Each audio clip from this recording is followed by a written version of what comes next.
Hello, this is Matt on the Moon Lambo channel. Well, this is certainly less than ideal. Judge Torres, who of course ruled over the SEC v. Ripple lawsuit, has said no to a joint filing from the SEC and Ripple, which would have seen the end of this lawsuit finally, once and for all. I mean, technically, we're talking about changing the parameters of the penalty phase, and then ultimately after that, a rollback of the appeals, because of course, as you well know, under the Gensler regime, the SEC sought to appeal Ripple, and then Ripple fired back with a cross appeal, so that would technically come after this.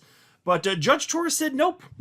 And at least one XRP community member who is an attorney believes that Judge Torres is not too happy with the parties here. And I would imagine mostly the SEC, but they just wasted 5 freaking years of her time, and he's getting the gist that she's not too pleased with this. So I'll get into the specifics here and the potential ramifications, but before going further, I do want to be clear, I do not have a financial background of any kind. I am not offering financial advice, and you definitely should not buy or sell anything because of anything I say or write. I'm just an enthusiast who enjoys making YouTube videos about crypto-related topics, but just as a hobby and just for fun. All right, now I will note, at the time I'm recording this video, it is 2:10 p.m. Central Time, which is my time zone, Thursday, May 15th, 2025. This news broke. It was broken by attorney James K. Fallon of the XRP community, so shout out and credit to him, at 12:58 p.m. So it's now been 1 hour and 12 minutes. So the word has certainly spread quite a bit. You can see in just 1 hour and 12 minutes, his post here, it's already got 165,000 views, and that's going to go up astronomically as more time passes. I do want to note, the price of XRP did not drop at all as a result of this, so love to see that. Now, it is true the price of XRP is down. The whole market's down right now. We've been sliding. XRP's been on a pretty decent run recently. I mean, it was just days ago that, not long ago anyway, that XRP was at what, like $2.07, something like that. So for it to be sitting here at $2.44, not too shabby. I just wanted to note that speculators of XRP do not give a damn about this. I think that couldn't be more obvious. It's not like there's going to be some sort of delayed reaction. We are in the age of information. If the market was going to respond to this, it would have been instantaneous. Absolutely. But that's not what happened here. So we can rest easy on that. And also, XRP already had legal clarity anyway. And I've been insisting this forever. So it's not like, and look, I acknowledge, if you get a positive resolution, which I do believe is still coming, by the way, just to be clear, this is not some sort of doomsday type of video. No. You'll see it. Just hang with me. It's going to be one of optimism for good reason. I still believe that once you get that news, if you're in the right setting, even though it doesn't actually impact the legal status of XRP, I could still see something like this being a trigger for XRP to run under the right conditions. But on a day where we're pulling back like this, even if we had gotten the good news, not so convinced here. Now, let me do a quick refresh just to make sure everybody's on the same page here. So this story broke a week ago. That's when the SEC and Ripple officially filed, effectively to end this lawsuit. They filed a joint request to Judge Torres on May 8th, 2025. Here you can see the headline from Crypto Briefing: SEC reaches settlement with Ripple, ending case with $50 million deal. Okay, that's not the best headline, though. The article's fine, actually. But the headline's not the best because it's not over. It's definitely not over. But the piece reads as follows. The SEC and Ripple Labs jointly filed a motion today seeking court approval for a $50 million settlement agreement that would end their long-running legal dispute and dissolve the current injunction against Ripple. And I'll pause to note that injunction is the one that's prevented Ripple from utilizing XRP in on-demand liquidity in any corridor that's touching the United States. They are still using XRP in corridors that don't touch the United States. So it would be nice if that went away. Because ever since then, they've just been using stable coins for the United States anyway. Anyway, piece continues. Under the proposed terms, Ripple would pay $50 million to the SEC while receiving back the remaining portion of the $125 million held in escrow. The agreement, submitted to Judge Annalisa Torres in the Southern District of New York, would conclude a legal battle that started in December of 2020 when the SEC charged Ripple with conducting unregistered securities offerings through XRP sales. The parties are seeking an indicative ruling under Rule 62.1. And by the way, that rule, we're going to circle back to that because that's highly relevant to what happened here. And The reason that Judge Torres ultimately denied them, because they went through Rule 62.1. Just hang with me, it'll make sense. So again, the parties are seeking an indicative ruling under Rule 62.1 to proceed with settlement. If granted, they plan to file a joint motion with the Second Circuit of Appeals to return the case to district court for final resolution. Both the SEC's appeal and Ripple's cross appeal have been suspended since April during settlement negotiations. The settlement preserves the court's July 2023 summary judgment ruling, which determined that Ripple's institutional sales violated securities laws while finding its programmatic and secondary sales did not. Okay, and so in a nutshell, they're saying, hey, the ruling from Judge Torres, we're not trying to change that. We're just trying to change the penalty parameters and specifically, again, that injunction and the penalty amount. That's it. Not messing with Judge Torres's actual rulings there. Anyway, Peace continues. Under the agreement, neither party will challenge or seek to vacate this ruling. Both parties highlighted the public interest in efficiently resolving the case. The SEC confirmed the $50 million civil penalty aligns with federal securities law and meets the Second Circuit's established standards for fairness and legality. Defense lawyer James Filan noted that if Judge Torres issues the indicative ruling, the case will move back to her court for final approval of the settlement terms. Once the injunction is lifted and funds distributed, both sides will withdraw their appeals and the case will be over. Okay, so we were close. We're a little bit less close now. So if this had gone the way we wanted again, it would have been the case that Judge Torres, in theory, would have approved this. That would have been the ideal route. That's not what happened. And then the appeals would have been withdrawn, and that would actually be it. Now, as far as whether or not this is going to happen, the likelihood of it depends on which attorney you ask. For instance, here's attorney James K. Murphy, also known as Meta Lawman on X. On March 1st, he was talking about this idea, and he said the following. It is far from a sure thing that a federal judge would agree to vacate a prior ruling as part of a settlement. This was fairly commonplace several years ago when I started in the law business, but judges started balking at this in more recent times. So Attorney Murphy was skeptical that Judge Torres would actually approve of this joint request from the SEC and Ripple to make this thing go away. And here, let me read just part of this, and then I'm going to share with you comments from XRP community member and attorney Fred Rispoli. But first, let me share just part of what Judge Torres wrote here at the top. Plaintiff, Securities and Exchange Commission, and defendant Ripple Labs jointly request an indicative ruling pursuant to Federal Rule of Civil Procedure 62.1, so that's what they filed this under, stating that the court would, number one, dissolve the court's injunction prohibiting Ripple's unlawful offer and sale of securities entered as part of the court's judgment in this matter, and two, reduce the $125 million civil penalty imposed against Ripple to $50 million. The motion is denied. Okay, so right out the gate, we knew that we had some bad news here.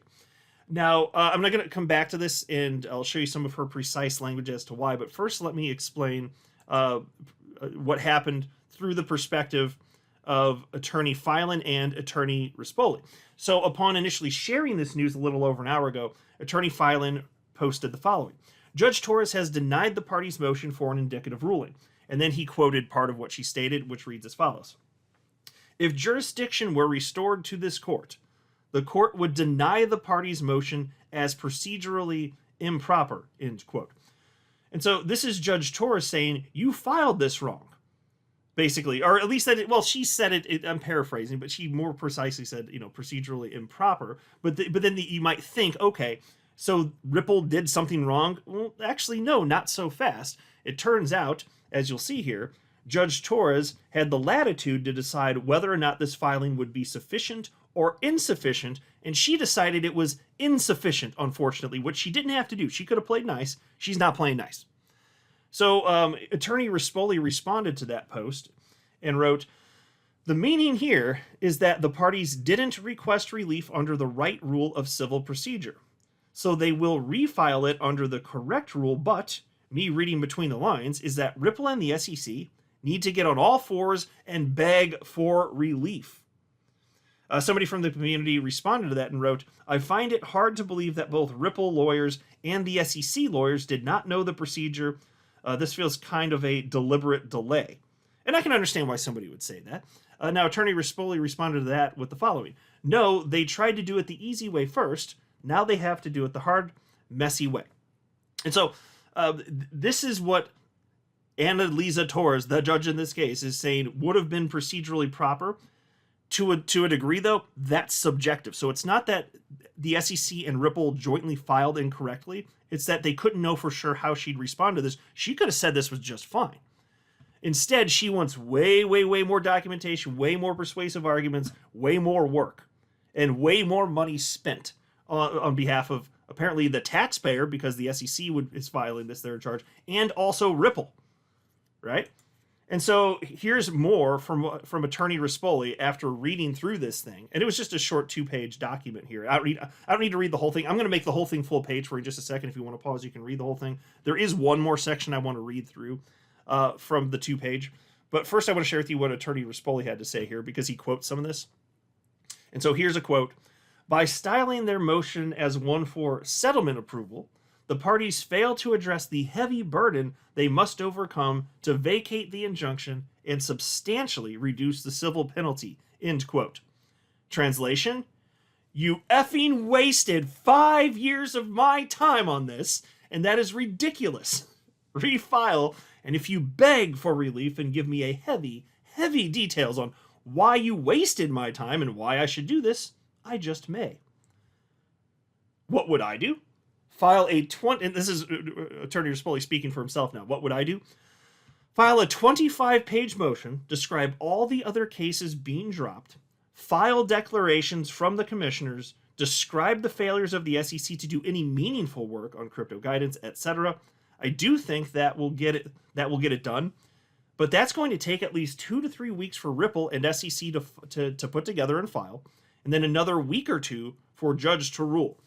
Okay, so folks, that means that we're still waiting from this point now, just for this part of it, we're still 4 to 6 weeks out, based on that estimate. 4 to 6 weeks out now, because Judge Torres didn't want to play nice on this. I mean, and look, I can understand how, to a degree anyway, putting in that much work and wasting half of a decade to this point, I can see how that might be frustrating. She could have played nice here. She absolutely could have. But she says, no, you need to be more persuasive. She didn't have to do it, but she's arguing you need to be more persuasive, put the arguments out there, and file it under not Rule 62.1, but under Rule 60, which I will show you here. So, yeah, let me just go. Oh, actually, let me read one more thing from Attorney Rispoli, and then I'll bring up the next part. Attorney Rispoli continued his thread here, and he wrote, P.S. The lawyers didn't do their motion wrong. They just opted for the easy way and hoped Torres would go along with it, as I also hoped/assumed she would, but she's going to make them do the work now. And so that's what it comes down to. It was her preference. Now, so here's, for those of you that want to pause and read this thing, this is page 1, and here is page 2. And I'm just going to read this portion right here, this paragraph. Not even all of it, actually. Let me skim to the part that's relevant, because part of this, they're citing a separate case, and I'm going to aim to not read about that. But it's in support of the argument. Anyway, so reads as follows. The parties request that the court absolve Ripple of its obligation to, number 1, cease its illegal offer and sale of securities, and 2, pay the full civil penalty amounts to a motion to vacate significant portions of the final judgment. Such a request is properly made under Federal Rule of Civil Procedure 60. So there you go.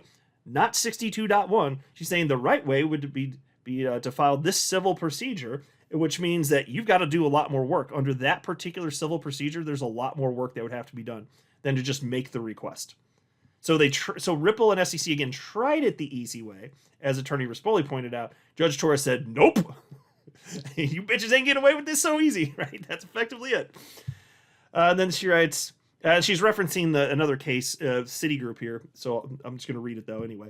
It's just, and the reason I'm mentioning this is because without the context, like Citigroup, where'd the Citigroup thing come from? It's referencing a case to support the argument. Anyway, Citigroup is therefore an apposite. By styling their motion as one for settlement approval, which is what they did initially under Rule 62.1, the parties fail to address the heavy burden they must overcome to vacate the injunction and substantially reduce the civil penalty.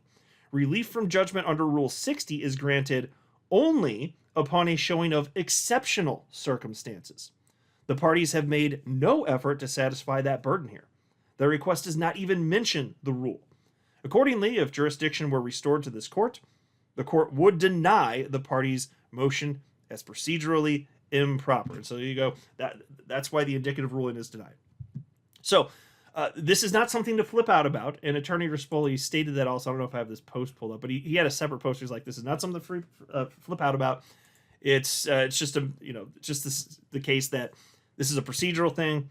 They're going to have to jump through some hoops, and then probably Judge Torres is just going to give him the green light on this. But it's just going to be more wasted effort because it just seems like obviously this thing's going to end, right? And it's still so ridiculously offensive because nobody was actually financially. There are no victims in this, right? Other than the victims of the SEC, but the victims of Ripple, no, they don't exist. In fact, that's why the penalty is going to the U.S. Treasury instead of victims. That's because there aren't victims. Normally, the penalty would go to make victims whole, but there aren't any. So all this, half a decade of lawsuits, hundreds of millions of dollars wasted, all to be retracted, and then at the very end, right at the finish line, Judge Torres throws a hissy fit about it. It's like, nope, do even more work, waste more tax dollars. You too, Ripple, you waste more money. Okay, well, thank you for that. I mean, I'm glad she ruled the right way, at least as it matters to XRP holders specifically. But holy freaking hell, anybody ready for this to be over? I am! We'll get there, though. The good news is it doesn't matter for XRP specifically. I'm not a financial advisor. You should not buy or sell anything because of anything I say or write. That would be a very, very, very bad idea. Until next time, to the moon, Lambo.